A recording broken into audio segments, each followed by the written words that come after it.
So we did go out and studied and talked to 125 leaders. This is a biased sample. I will be the first to say it. We interviewed people who were A, authentic, and B, successful. And we actually evaluated their authenticity after each interview. We wound up with 3,000 pages of transcripts from these interviews.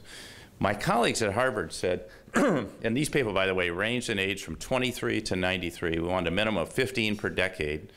And we wanted people who, we had 28% women, about 8% American minorities, another 12% international people in the survey.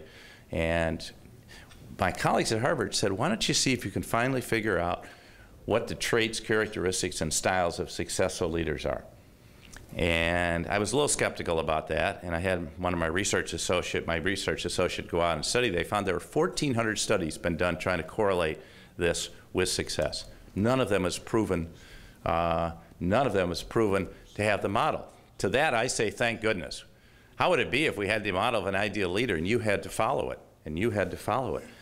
You know, leadership is not trying to emulate someone else. Leadership is being yourself. As Kevin Scheer, who's I was with yesterday at Amgen, said when he worked for Jack Welch in the 1980s, 1986 to be precise, that he said there were 1,000 people around GE trying to emulate Jack. He said it was bad enough dealing with Jack, but when you have to deal with 1,000 little Jacks, it's really tough. And then he went on to say, leadership has many voices. You have to be yourself. And I would add to that, no one can be successful by trying to emulate someone else. No one can be authentic. You can have role models, you can have mentors, but that's very, very different in my mind. Well, so what did we learn from this study? You know, people poured their hearts out. They were very open with us. I was surprised, and I was concerned we were getting mush. But I remember my interview with Dick Kovacevich, Chairman CEO Wells Fargo, was arguably the most successful commercial banker in the United States in the last 20 years. And so I'd known Dick for 15 years. And I said, Dick, tell me, how did you make Wells Fargo so successful? And he said, well, I don't want to talk about that. I want you to understand why it's so successful. Let me tell you what it's like growing up in a sawmill town in Western Washington, where no one had ever gone to college, where the people we honored were teachers and coaches. He said, you know, I learned leadership not at Stanford Business School. I learned on the athletic field and in the corner grocery store. Every day, from age 11 to 18, I would play sports from 2:30 to 5:30. I'd rush home, grab a sandwich, and go to work in the corner grocery store so I could earn money to go to college, because my family didn't have any money. No one in our community had any money. And he said, I learned on the sports field. I was a good quarterback. And he said, if you had a team of 11 quarterbacks, you would lose every game, because you need great wide receivers, great linemen. You know, you just need a diverse team. It's the same thing true at Wells Fargo. He said, people around me are far better than I am, but that's the way you build a team. I'm just there as kind of like the orchestra conductor to bring them together. He said in the corner grocery store, I don't know if you all agree with this or not, but he said, I wanted to model Wells Fargo in every town in the West and in the Middle West after that small town bank.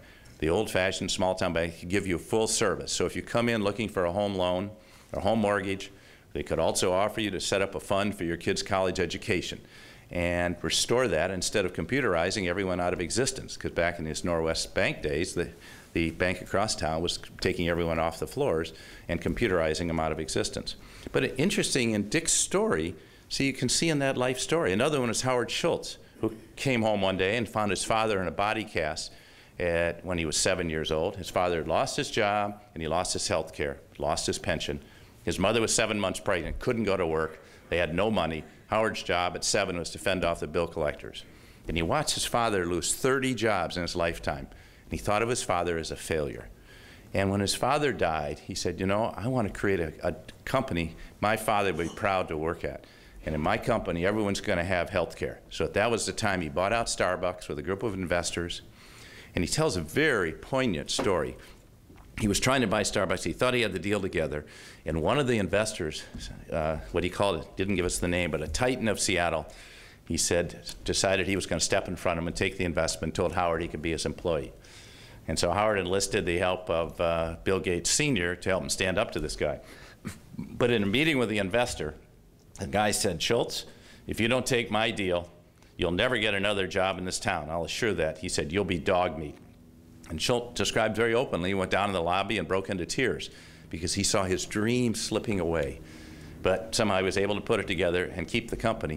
And in 1986, Starbucks became the first American company to offer health care benefits to all its employees, including part-time workers.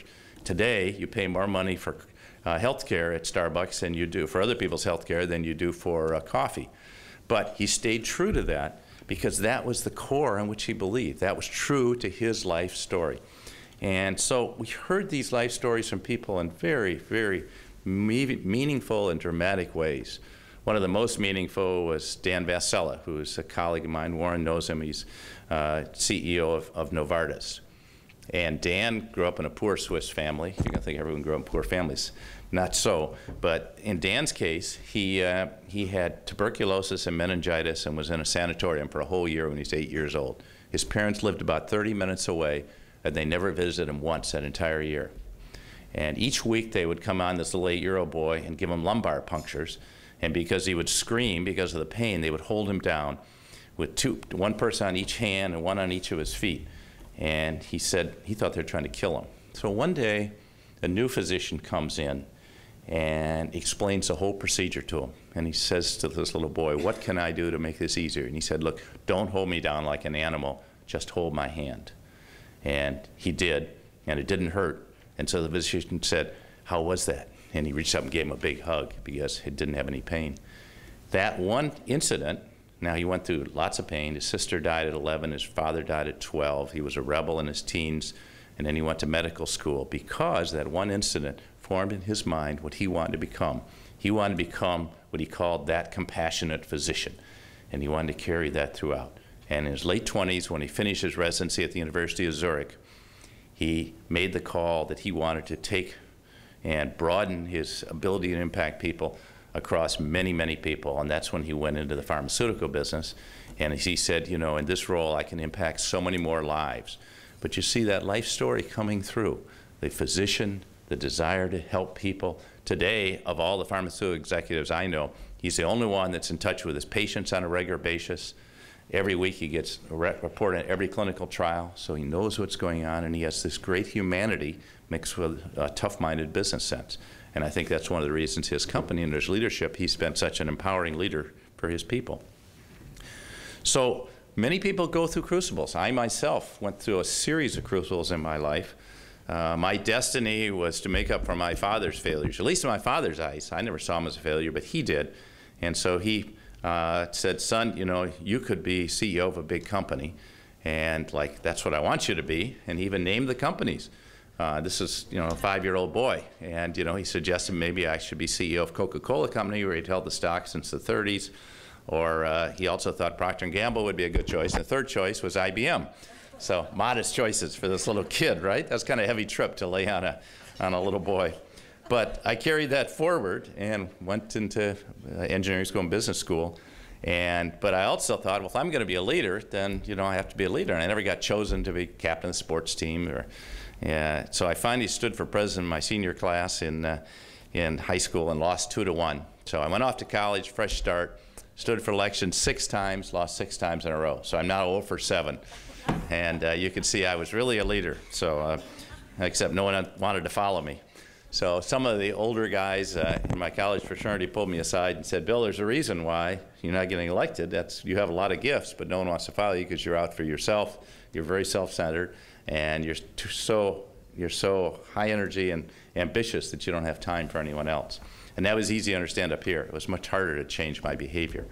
But I set out to do that behavioral change. And I thought I was on the right track. And I had 2 experiences in my mid-20s. When I was 24, my mother died very suddenly, and I've been very close to my mother for all my life when my father was gone, traveling as a consultant.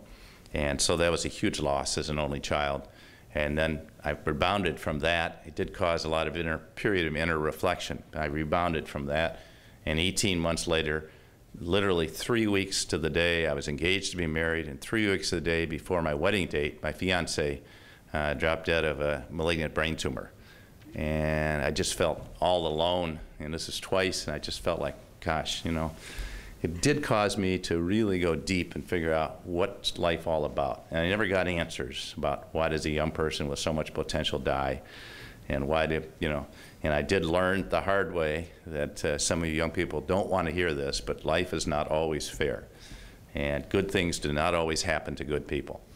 But it does cause you to think about what do you want to do with your life?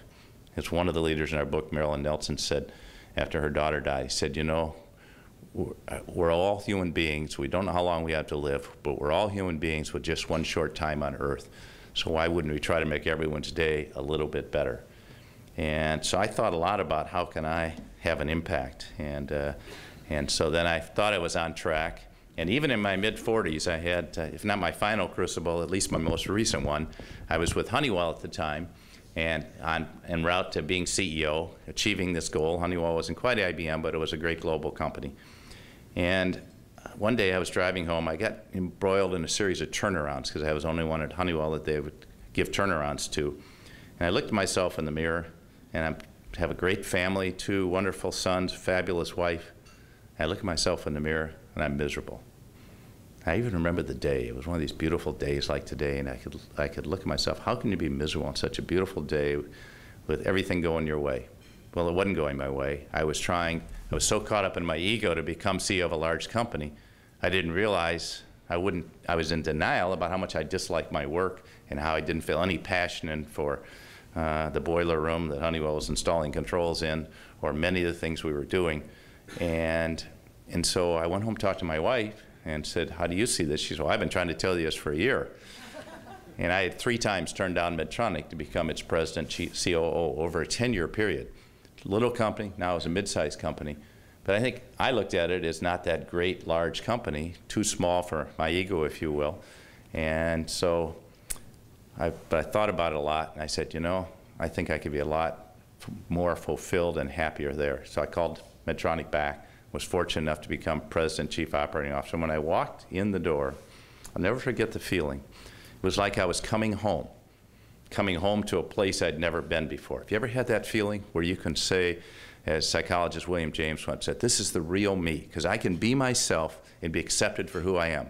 I don't have to try to impress you. I don't have to play politics. I don't have to do anything. I can be who I am. And out of all these stories, that's where the idea of True North came from, because each of you in this room, if you think about it, you know your true north. Your true north is what you believe at the deepest level. It's your values, your principles, what you cherish the most in your life, your motivations. You know what that is. The real challenge is when you go out into the world, can you be true to that? With all the pressures you're going to get, whether it's in business from the stock market or the seductions, you can make a lot of money if you just sell your soul to me. With all those pressures and seduction, can you stay true to what you believe? And I think each of us in this room really wants to do that. But the question is, how do we do it? And in leadership, the higher up you go, the greater those pressures become, and frankly, the greater the seduction. And we've seen in every leader I've seen who has failed, they failed to lead themselves.